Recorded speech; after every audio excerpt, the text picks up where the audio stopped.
Tired of dealing with annoying flies, fruit flies, and gnats in your home? The Zevo Flying Insect Trap is your ultimate solution. Don't wait.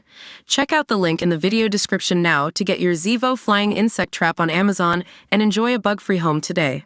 Rent is rising in the most unlikeliest of cities across America, with monthly charges going up faster in one particular northeastern city, even faster than in large metropolises such as New York City or Boston.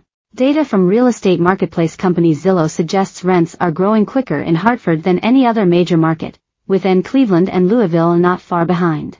Rents have increased 7.8% over the last year in Hartford, far more than any other major market.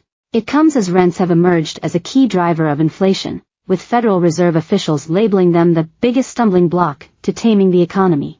Cleveland, Ohio, set on the shores of Lake Erie, came second with rents rising at 7.2%.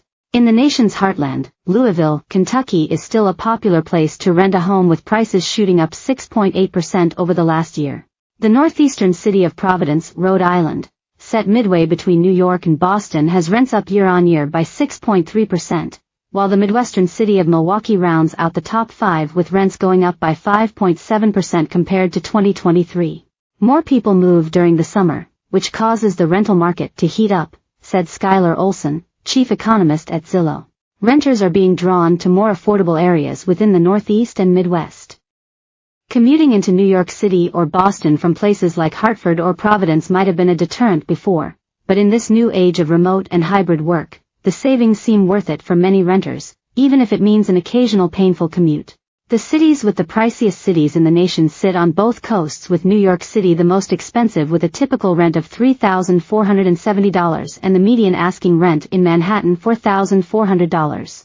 The Silicon Valley city of San Jose, California is second with a typical rent of $3,430, and then Boston at $3,130. The California coastal cities of San Francisco, $3,119, and San Diego, $3,083, are placed fourth and fifth priciest cities to rent in the country.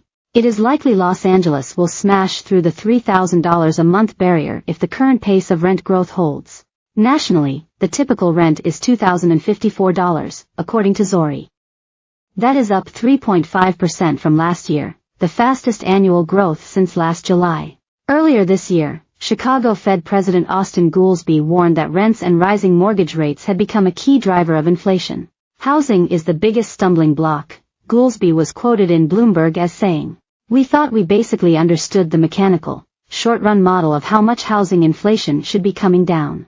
And it hasn't come down as fast as we thought it was going to have come down at this point. Inflation in the U.S. cooled in June for a third straight month, a sign that the worst price spike in 4 decades is steadily fading and may soon usher in interest rate cuts by the Federal Reserve. In a better-than-expected report, consumer prices declined 0.1% from May to June after having remained flat the previous month, the Labor Department said on Thursday. It was the first monthly decline in overall inflation since May 2020, when the economy was paralyzed by the pandemic. Measured from 1 year earlier, prices were up 3% in June, cooler than the 3.3% annual rate in May.